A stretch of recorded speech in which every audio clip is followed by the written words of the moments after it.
같이 사도신경 하심으로 우리의 신앙을 고백하시겠습니다. 나는 전능하신 아버지 하나님 천지의 창조주를 믿습니다. 나는 그의 유일하신 아들 우리 주 예수 그리스도를 믿습니다. 그는 성령으로 잉태되어 동정녀 마리아에게서 나시고 본디오 빌라도에게 고난을 받아 십자가에 못 박혀 죽으시고 장사된 지 사흘 만에 죽은 자 가운데서 다시 살아나셨으며 하늘에 오르시어 전능하신 아버지 하나님 우편에 앉아 계시다가 거기로부터 살아있는 자와 죽은 자를 심판하러 오십니다. 나는 성령을 믿으며 거룩한 공교회와 성도의 교제와 죄를 용서받는 것과 몸의 부활과 영생을 믿습니다. 아멘. 찬송가 287장을 드시겠습니다.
이 시간을 대표해서 한혜원 집사님 기도하시겠습니다.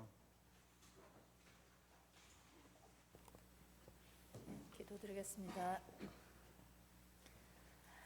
너희로 지극히 선한 것을 분별하며 또 진실하여 허물 없이 그리스도의 날까지 이루고 예수 그리스도로 말미암아 의의 열매가 가득하여 하나님의 영광과 찬송이 되기를 원하노라. 빌립보서 1장 10절 11절 말씀. 하나님 아버지, 오늘도 주의 말씀을 듣고 능력의 하나님 아버지께 기대하며 기도하길 원하여 이 자리에 모였습니다. 지난날 동안에도 사람의 어리석음으로 인하여 많은 일들이 있었으며 주께 지혜를 구하지 못하여 해결되지 않는 것들이 많아 혼돈 속에 살아가며 지쳐있는 몸과 마음을 가지고 이 자리에 있습니다.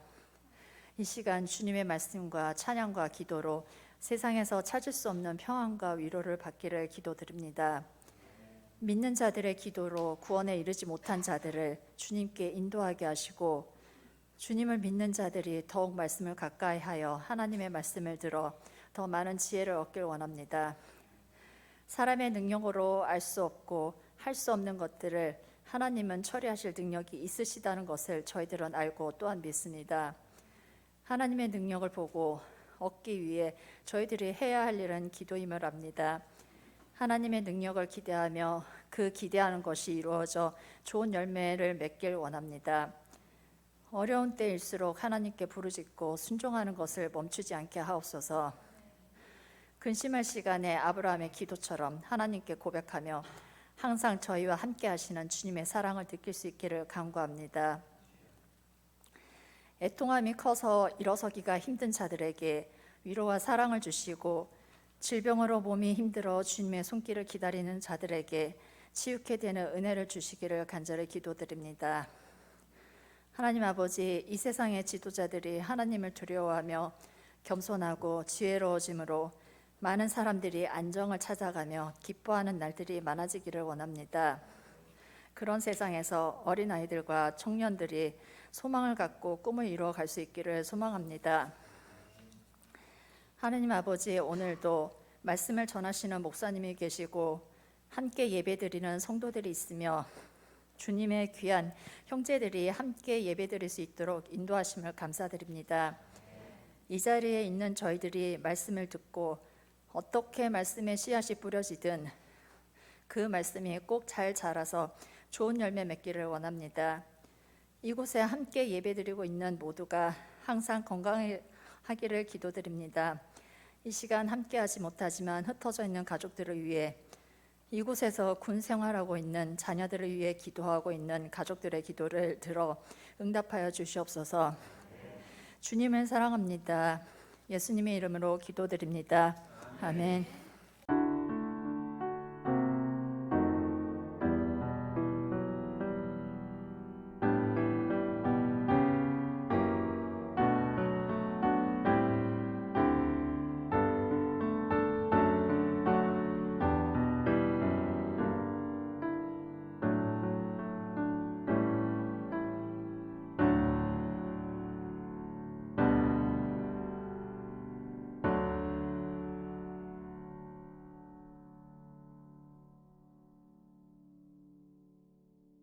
하나님께서 오늘 우리에게 주신 말씀은 시편 107편 1절부터 9절 말씀입니다. 시편 107편 1절부터 9절까지 보겠습니다. 제가 먼저 읽겠습니다.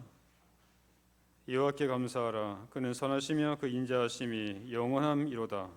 여호와의 소명을 받은 자들은 이같이 말할지어다. 여호와께서 궤적의 손에서 그들을 생명하사 동서남북 각 지방에서부터 모으셨도다. 그들이 광야 사막길에서 방황하며 거주할 성읍을 찾지 못하고 줄이고 목이 말라 그들의 영혼이 그들 안에서 피곤하였도다. 이에 그들이 근심 중에 여호와께 부르짖음에 그들의 고통에서 건지시고 또 바른 길로 인도하사 거주할 성읍에 이르게 하셨도다. 여호와의 인자하심과 인생에게 행하신 기적으로 말미암아 그를 찬송할지로다. 9절 같이 읽겠습니다. 그가 사모한 영에게 만족을 주시며 줄인 영혼에게 좋은 것으로 채워 주심이로다. 아멘. 제2차 세계대전 중에 델마 톰슨이라는 그런 여인이 있었습니다. 이 여인은 행복한 결혼 생활을 꿈꾸면서 육군 장교와 결혼을 이렇게 하게 됐습니다. 그런데 결혼하자마자 남편이 캘리포니아에 있는 모데이브 사막 근처에 있는 육군 훈련소에 배속이 되었습니다. 그래서 이 여인은 남편을 따라서 그곳으로 이사를 하게 되었습니다. 하지만 그것도 형편이 아주 나빴습니다. 섭씨 50도가 넘는 무더위인데다가 이야기 상대라고는 멕시코인과 인디언뿐, 그나마 영어로는 의사소통이 되지 않았습니다. 그런가 하면 항상 모래바람이 불어서 공기는 물론 음식물에도 모래가 가득 차 있었습니다. 그래서 먹을 수가 없었습니다. 더군다나 밤에 잠을 자려고 하면 사막 도마뱀들이 집안 여기저기 다녀서 도저히 잠을 잘 수가 없었습니다. 이현미 지사님도 아마 그때 전에 듣기로는 결혼하고 나서 전방에 갔을 때 그 간사에 그냥 뱀들이 울고 거려가지고 이렇게 들어왔다는 그런 얘기를 들었습니다. 지금 그런 상황, 아마 여러분들 대부분이 아마 이런 것을 많이 아마 이렇게 겪었을 것입니다. 그래서 이 델마 톰슨이라는 여인이 슬픈 생각이 들어서 친정 부모님께 편지를 썼습니다. 이런 곳에서는 더 이상 견딜 수 없으니 당장이라도 짐을 꾸려 집으로 가겠다고 그렇게 했습니다. 이곳엔 더 눌러 있느니 차라리 감옥에 가는 편이 낫겠다고 그렇게 호소했습니다. 근데 얼마 후에 아버지로부터 답장이 왔습니다. 근데 내용은 딱 두 줄이었습니다. 두 사나이가 감옥에서 창문으로 밖을 바라보았다. 한 사람은 진흙탕을, 한 사람은 별을 보았다. 이게 다예요. 이게. 이해는 편지를 몇 번이고 되풀이하고 읽어서는 그때부터 그녀는 현재 상태에서 무엇이든 좋은 점을 찾아내려고 했습니다. 그리고 감사의 조건을 찾으려고 했습니다. 그래서 그때부터 원주민들과 친구가 되었습니다. 그리고는 인디언이 사는 동네를 방문해서 그들의 생활 습성과 사막의 여러 생태들을 연구하기 시작했습니다. 사막에서 자라는 식물과 곤충, 동물들을 관찰하기 시작했습니다. 전에는 징그럽게 여기던 동화뱀도 이제는 귀엽게 보였습니다. 나중에 델마 톰슨 이 부인은 그가 연구한 것들을 정리하여 책을 한 권 씁니다. 이것이 바로 그 유명한 빛나는 성벽이라는 사막에 관한 최고의 베스트 소설책입니다. 그녀가 이렇게 변화된 것이 무엇입니까? 모제이브 사막은 변함이 없고 인디언도 달라진 것이 없습니다. 환경은 바뀐 것이 없습니다. 바로 그녀의 생각이 바뀌었던 것입니다. 불평에서 원망에서 감사로 바뀌었던 것입니다. 그녀는 이렇게 이야기했습니다. 제가 만든 감옥 창문을 통하여 저는 별을 찾아냈습니다. 사랑하는 여러분, 우리가 살다 보게 되면 감사할 수 없는 상황이 많이 있습니다. 이런저런 불평이 속출하죠. 사람이 원망스럽고 환경에 대한 불평이 저절로 나올 때가 한두 번이 아닙니다. 특별히 우리 군생활 하고 있는 우리 용사들 그렇지 않습니까? 지금의 형편, 물론 전방보다 후방이 낫겠지만은 그래도 뭐냐면 군생활 하다 보니까는 여러 가지 불편사항이 많이 있겠죠. 그러다 보니까는 원망, 짜증, 언제 빨리 이것이 끝날 것인가 아마 그런 생각을 아마 할 것입니다. 그런데 여러분, 이것을 아십니까? 멋진 인생을 사는 사람은 매사에 감사로 마감 처리하는 능력이 있음을 여러분 아십니까? 우리는 감사라고 하면 흔히 하나님께서 나에게 해주신 것에 대해서만 우리는 감사라고 생각합니다. 그래서 직장 주셔서 감사합니다. 진급해 주셔서 감사합니다. 건강 주셔서 감사하고 후방에 배치된 것에 감사하고 대학에 합격해서 감사하고 문제를 해결해 주신 것에 대해서는 감사를 하죠. 하지만 이것은 우리가 감사해야 할 것의 일부에 불과한 것입니다. 사실 이렇게 하면 감사할 일이 많지 않을 수도 있습니다. 우리는 나에게 일어나지 않는 일에 대해서도 눈을 돌리면 감사할 일이 엄청나게 많다는 것입니다. 우리는 큰 것에 대해서만 감사하는데 작은 것에 대해 감사할 때 오히려 풍성함의 기적을 우리가 경험할 수 있습니다.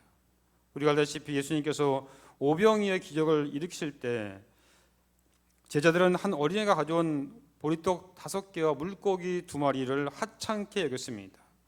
그때 예수님께서 그것을 내게로 가져오라 말씀하시면서 하늘을 우러러 감사의 기도를 드렸더니 남자만 5,000명, 그러면 어린아이와 여자들까지 합치면 거의 아마 2만 명이 넘었겠죠. 그 2만 명이 넘는 기적이 일어났던 것입니다. 또한 감사할 수 없는 상황 가운데서도 우리는 감사를 해야 됩니다. 예수님은 나사렛 무덤 앞에서 감사와 기도를 드렸습니다. 죽은 지 나흘이 되어 썩은 냄새가 나는데도 감사의 기도를 드린다는 것은 정말 놀라운 것이죠. 하지만 감사의 기도를 들었을 때 나사로가 살아나는 기적이 일어났습니다. 우리의 영이 열리면 어떤 상황에서도 우리는 감사할 수가 있습니다. 11월 감사의 달을 맞이해서 여호와께 감사라는 제목으로 함께 말씀을 상고했으면 좋겠습니다. 먼저 우리는 주님의 인도에 감사됩니다. 오늘 보되면 이스라엘 백성들이 광야길을 헤매며 갈 길을 몰라 할 때 하나님께서는 그들을 거할성으로 인도하셨다고 했습니다. 허기진 배를 움켜쥐고 어찌할 줄을 몰라 할 때 하나님께서는 그들에게 만나를 내리셨습니다. 평생 아무도 들은 적도 없고 본 적도 없는 기적을 베푸셨습니다. 목마르 발을 동동 구를 때 물 있는 곳으로 인도하셨습니다. 그들이 부르짖을 때 외면하지 않으시고 바른 길로 인도하셨습니다. 결국 하나님께서는 그들을 약속의 땅까지 인도하셨습니다. 오늘도 하나님께서는 여러 가지 모양으로 우리를 인도하고 계십니다. 그래서 마치 부모가 자식을 인도하는 것 같다는 것이죠. 정상적인 부모라면 자식을 나쁜 길로 인도하지 않습니다. 물론 정신 나간 부모는 자식에게 소매치기를 시키고 또한 도둑질도 시키는 경우는 있습니다. 하지만 정상적인 부모는 자신은 비록 도둑놈이라도 자녀들만은 바른 길로 인도하고자 합니다. 모든 부모의 한결같은 소망은 자식이 잘 되는 것이 아니겠습니까? 우리의 영적인 아버지이신 하나님도 마찬가지입니다. 하나님께서는 당신의 계획 가운데서 때로는 우리를 고통 속으로 인도하십니다. 우리가 고통당한 것을 즐기며 그래 아이고 고소하다, 내 놈도 똑똑히 당해봐라, 이렇게 하시는 하나님이 아니라는 것이죠. 하나님께서는 그런 심술쟁이가 아니십니다. 원천하시자면 우리를 훈련시켜서 강한 주님의 군대로 만들기 위해서 때로는 고통을 허락하신다는 것이죠. 우리 용사들은 흰교대에서나 또한 훈련소에서 4주간의 훈련을 받았습니다. 그리고 후반기 교육을 받았습니다. 그리고 우리 집사님들은 2년 내지 4년간의 군사훈련을 받았습니다. 아마 여러분은 다시 그런 훈련을 받으라고 하면 아마 쉽지 않을 것입니다. 그만큼 힘들기 때문이죠. 저도 다시 받으라고 하면 아마 못 받을 것 같습니다. 그렇다면 왜 이런 훈련을 우리가 받아야 합니까? 바로 강인한 군인으로 만들기 위해서죠. 즉 전쟁이 일어나면 즉각 전투에 임하기 위해서 바로 우리가 이런 훈련을 해야 하는 것입니다. 마찬가지로 하나님께서는 우리를 강인한 영적 군사로 만들기 위해서 우리를 일부러 고통 속으로 인도하실 때가 있다는 거죠. 또한 하나님께서는 때로 우리를 큰 위로 가운데로 인도하십니다. 우리가 낙심과 시리 가운데 있을 때, 또한 절망 가운데 주저앉고 싶고 모든 것을 다 포기하고 싶을 때 하나님 우리를 그냥 내버려 두지 않는다는 거죠. 열왕기하 19장에 보면 엘리야 선지자가 나옵니다. 엘리야는 갈멜산에서 바알 선지자 450명과 싸워서 일방적으로 이겼습니다. 그런데 그 엄청난 승리 후에 그는 깊은 침체에 빠지게 됩니다. 그래서 로뎀나무 아래에서 하나님께 죽고 싶다고 이렇게 하소연까지 하죠. 내가 너무 힘드니까 차라리 뭐냐면 죽여달라, 그렇게 뭐냐면 하소연합니다. 우리에게도 이와 비슷한 경우가 있지 않습니까?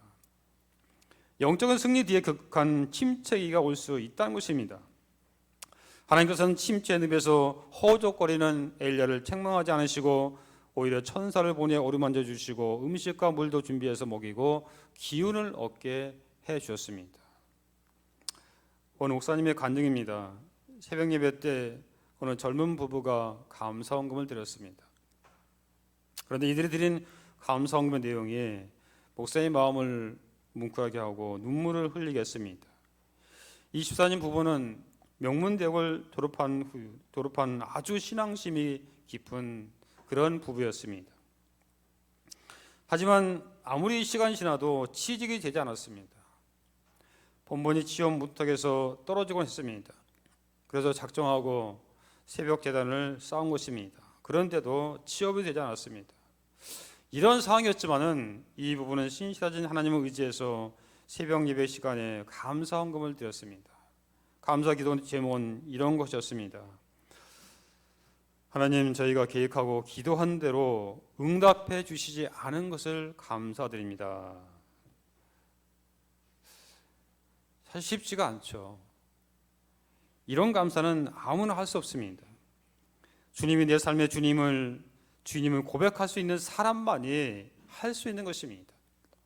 모든 삶을 주님이 다스리고 계심을 확신하기 때문에 이렇게 할 수가 있는 것이죠.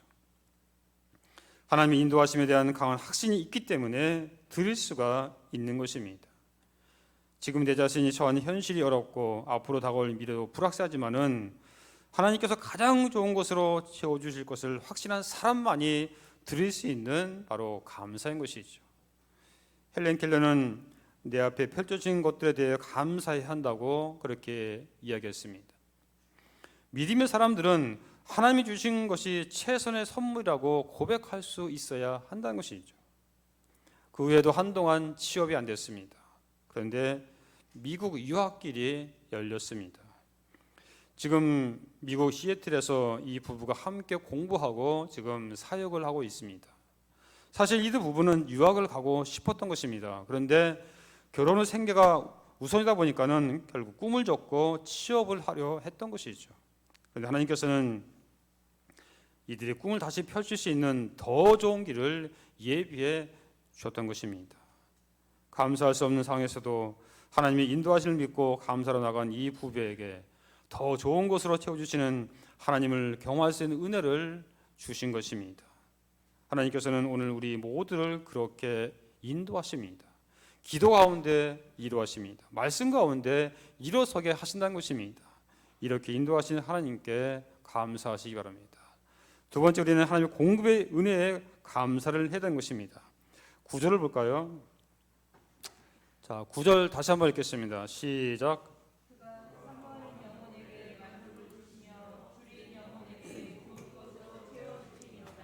아멘.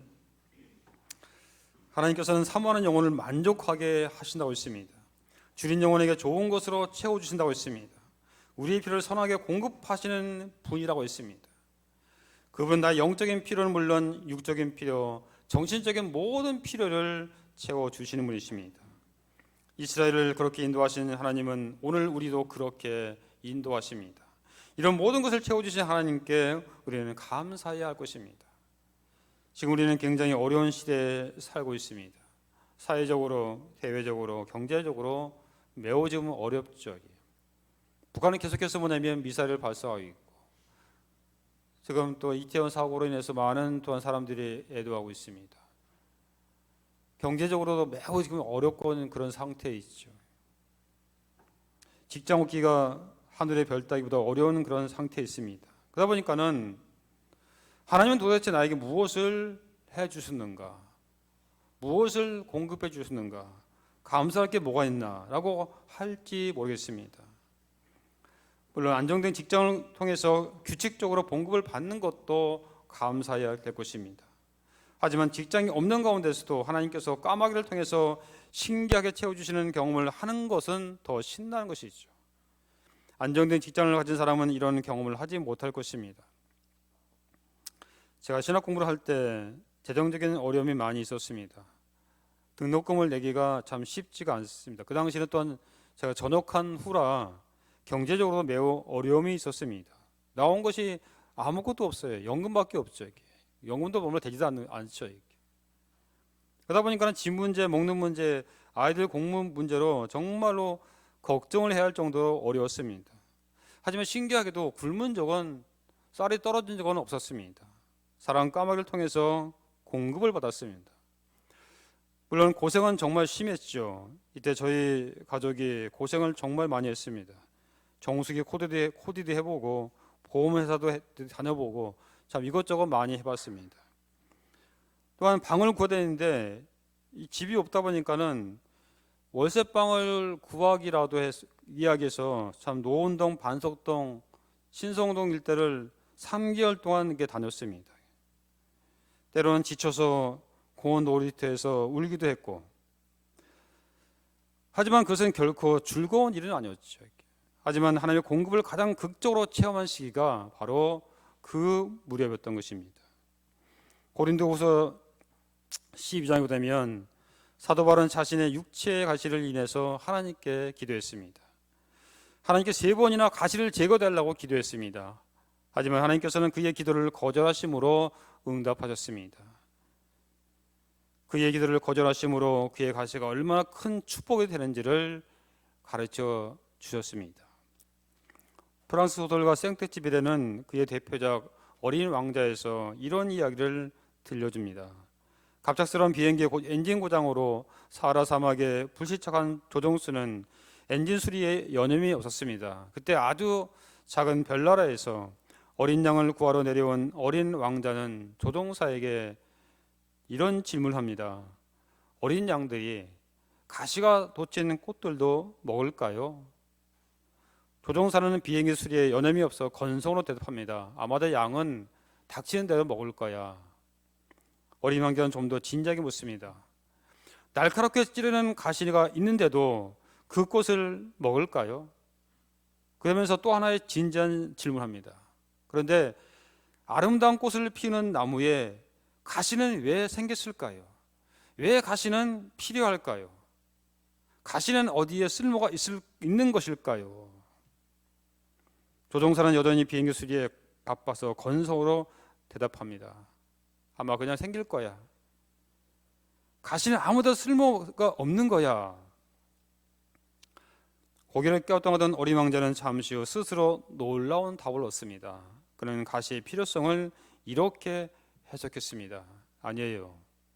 꽃은 너무나 약하고 연하기 때문에 자신을 보호하려고 가시가 도단한 거예요. 여러분, 참으로 놀라운 표현 아닙니까?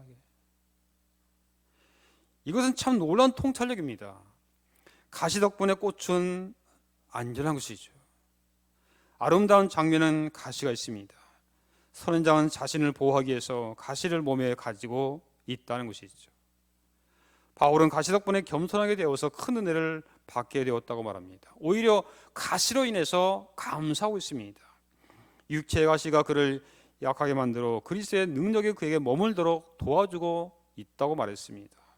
고린도후서 12장 9절에 그러므로 도리어 크게 기뻐함으로 나의 약한 것들에 대하여 자랑하리니 이는 그리스도의 능력이 내게 머물게 하려 함이라. 그리스도의 능력이 머물게 하기 위해서 하나님께서 자기에게 가시를 주었다고 그렇게 사도 바울은 그렇게 고백하고 있는 것이죠. 바울은 이 가시 덕분에 가시 때문에 받은 은혜와 능력을 인해서 감사하고 있습니다. 이런 기쁨은 체험하는 자만이 아는 바로 하늘의 기쁨인 것이죠. 그래서 복음성가에 길가의 장미꽃 감사, 장미꽃 가시 감사, 장미꽃에만 감사하는 것이 아니라 장미꽃 가시에도 뭐냐면 감사할 수 있는 이런 마음이 우리에게 있어야 되는 것이죠. 사랑하는 여러분, 우리 용사 여러분, 고통과 아픔 때문에, 환경 때문에 원망 불평하지 마시고 이럴 때일수록 더욱 겸손하며 하나님의 섭리와 은혜가 있음에 여러분 감사하시기 바랍니다. 여러분, 감사는 감사를 낳습니다. 감사는 더 큰 축복을 가져옵니다. 스포츠 목사님이 이런 말을 했습니다. 촛불을 보고 감사하면 전등불을 주시고, 전등불을 보고 감사하면 달빛을 주시고, 달빛을 보고 감사하면 햇빛을 주시고, 햇빛을 보고 감사하면 천국을 주신다. 불행할 때 감사하면 불행이 끝이 나고, 형통할 때 감사하면 형통이 연장된다. 이렇게 했던 거죠. 여러분, 주님이 주시는 은혜의 샘물을 맛보기 원하십니까? 그렇다면 지금까지 우리를 인도하신 하나님께 감사하십시오. 마지막 세 번째는 우리는 하나님의 구속의 은혜에 감사됩니다. 오늘 본문은 이스라엘 백성들이 바벨론 포로에서 돌아온 이후에 기록된 시입니다. 하나님은 과거에 그들을 애굽에서 구원해 주셨습니다. 그리고 이번에는 바벨론의 포로로 끌려가 70년간 고통당하던 그들을 꿈에도 그리던 고국으로 돌아오게 하셨습니다. 하나님은 동서남북에 흩어진 민족을 모아서 오매불명 그리던 고국 땅으로 모으셨습니다. 이 모든 것이 바로 전적인 하나님의 은혜였던 것입니다. 그래서 여호와께 구속함을 받은 자는 여호와께 감사라고 오늘 시편 기자는 그렇게 말하고 있는 것입니다. 오늘 우리도 이 땅에 사는 동안 하나님의 은혜를 경험하고 있습니다. 그 중에 가장 소중한 은혜는 바로 제사함을 받은 은혜인 것입니다. 십자가 은혜에 대한 감사이며 예수님의 보혈의 은혜에 대한 감사입니다. 2절에 보니까는 속량이란 단어가 나오죠. 이 단어는 상업적인 용어입니다. 노예제가 있던 당시 사람이 노예가 되는 경우가 세 가지가 있었습니다. 첫째는 태어날 때부터 아예 노예로 태어난 경우, 두 번째는 전쟁에 패하여 적국의 포로로 끌려가는 경우, 세 번째는 큰 빚을 지고 못 갚을 때였습니다. 이렇게든 저렇게 되든 한 번 노예가 되면 신분의 변화가 되기가 어려웠습니다. 그런데 노예 신분에서 벗어날 수 있는 길은 딱 하나가 있었습니다. 그것은 누군가가 그 노예의 몸값을 지불하고 그 사람의 노예 문서를 찢어버리며 자유를 선언하는 경우를 말하는 것입니다. 그러면서 너는 이제 해방이다, 더 이상 노예가 아니다, 이것이 바로 속량인 것입니다. 하나님과 관계가 깨어져서 하나님과 원수되고 영적으로 죄악의 노예가 된 우리를 바로 예수 그리스도께서 우리를 속량해 주셨습니다. 그런데 그 속량은 돈을 지불하고 이루어진 것이 아니라 바로 예수 그리스도의 피, 그분의 생명을 내어주시고 이루어진 것입니다. 에베소 1장 7절에 우리는 그리스도 안에서 그의 은혜의 풍성함을 따라 그의 피로 말미암아 속량 곧 제사함을 받았느니라 했습니다. 우리는 죄의 노예였고 한때는 마귀의 포로였습니다. 그런 우리가 하나님께 돌아오고 구원의 주님을 개인적으로 만나 구원받는 감격을 누리게 된 것입니다. 오늘 이 시간에 우리가 제자리에 가 있지 않고 하나님의 집에 온 것이 얼마나 감사합니까? 우리 용사들 정말로 이 시간에 여기 나온 거 정말로 뭐냐면 감사할 일이죠. 다른 사람들은 뭐 다른 데 갈 수도 있고 아니면 뭐 생활관에서 뭐 TV 보고 다른 일도 하겠지만은 여러분들은 뭐냐면 이곳에 온 건 이건 정말로 감사한 것입니다. 죄 중에 헤매던 우리가 바로 예수님을 통해서 변화되는 것입니다. 전에는 죄를 지우던 사람이었는데 이제는 죄에서 멀어졌습니다. 죄의 도구에서 의의 도구로 바뀐 것입니다. 그래서 내 영혼이 죄의 짐을 벗고 보니 슬픔 많은 이 세상의 천국으로 변한 것입니다. 별로 쓸모없던 내 인생이 참으로 유익한 인생으로 바뀌게 된 것입니다. 용서받은 은혜에 감사하면서 그 은혜를 감사로 표현한 찬송시가 있죠. 바로 찬송가 305장인 나 같은 죄인 살리신이죠. 나 같은 죄인 살리신. 이 찬양은 노예상이었던 존 뉴턴이 예수님을 믿고 변화되어 지은 바로 찬양입니다. 한때 정말 노예로 그렇게 못 살겠고 했던 그런 사람이었는데 그가 예수님을 만남으로 인해서 변화되어서 그래서 쓴 시가 바로 이 찬양 가사죠. 우리가 예수님의 보혈을 늘 찬송한 이유는 예수님의 보혈이 우리의 죄를 사했기 때문입니다. 예수님이 십자가에서 흘리신 피가 우리를 용서했기 때문입니다. 용서받은 사람은 용서할 줄 압니다. 우리 몸에는 예수님의 피가 흐르고 있습니다. 영적으로 보면 우리는 이제 아브라함의 후손이 되었습니다. 그렇기 때문에 우리의 몸에는 아브라함의 피가 흐르고 있습니다. 우리의 몸에는 하나님의 아들이신 예수님의 피가 흐르고 있습니다. 우리가 범사에 감사할 수 있는 것은 바로 예수 그리스도의 피 때문인 것입니다. 예수님의 피를 받은 사람은 겸손합니다. 범사에 감사할 줄 압니다. 온유합니다.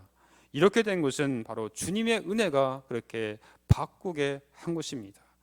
그러므로 지금의 상황이 어렵고 힘들더라도 여러분 감사하십시오. 구원의 감격이 모든 것을 압도하게 되면 이 군생활, 현재 생활이 어려워도 문제가 안 되는 것입니다. 감사하면 모든 것이 감사의 조건으로 보입니다. 셰익스피어가 쓴 헨리 6세라고 하는 희곡 가운데 이런 말이 나옵니다. 나의 왕관은 머리에 있지 않고 나의 가슴 속에 있도다. 그것은 만족이라고 불리는 왕관. 도대체 몇 명의 임금이 이 왕관을 써보았을꼬 했습니다. 왕관을 쓰고 왕자에 앉아 있어도 감사의 조건을 찾지 못하는 왕은 불행한 왕인 것입니다. 하지만 아무리 어려운 환경이라 하더라도 그 가운데서 감사의 조건을 찾아서 감사하는 사람은 바로 행복한 사람이죠. 우리 형제들 정말 이 군생하는 가운데 지금까지 혹시라도 불평 원망이 있다면 오늘 이 시간부터라도 여러분 감사 한번 하십시오. 아무리 어려운 일이라도 하나님 감사합니다. 하나님 감사합니다. 늘 입에서 그런 말을 해보십시오. 그러면 분명히 여러분 삶이 바뀔 것입니다. 한번 해보십시오. 감사를 통해 실현을 감사할 수 있는 능력을 받으시기 바랍니다. 감사를 통해 위기를 기회로 바꾸는 능력을 받으십시오. 감사를 통해 기적을 창조하는 능력을 받으시기 바랍니다. 감사의 사람은 아름답습니다. 감사의 사람은 향기롭고 감사의 사람은 강하다는 것입니다. 감사를 통해서 우리 모두 인생 역전의 축복을 누렸으면 좋겠습니다. 감사를 통해서 승리의 기쁨을 누리시기를 간절히 소원합니다. 기도하겠습니다. 아버지 감사합니다. 11월 감사의 달을 맞이해서 오늘 말씀을 통해서 다시 한번 우리에게 도전을 주시고 또한 깨달음을 허락하여 주심을 감사합니다. 아무리 어떤 상황에 서 있을지라도 환경이 있을지라도 다시 한번 감사하는 그런 마음을 가지고 살아가는 우리 모두가 되게 하여 주시옵소서. 예수님 이름 감사하며 기도하옵나이다. 아멘. 이제는 우리 구주 예수 그리스도의 은혜와 하나님 아버지의 그 지나신 사랑과 성령의 감화 감동 충만하신 은총이 오늘 말씀을 통해서 어떤 상황에도 불구하고 늘 감사하며 나가기 원하는 사랑하는 모든 성도들, 우리 용사들 머리머리 위에와 우리 53 구수지원단과 우리 구상부 부대 위에 그 멀리 해외에서 임무 생활하고 있는 우리 한빛 부대기에 이제로부터 영원토록 함께 하실 것을 간절히 축원하옵나이다. 아멘.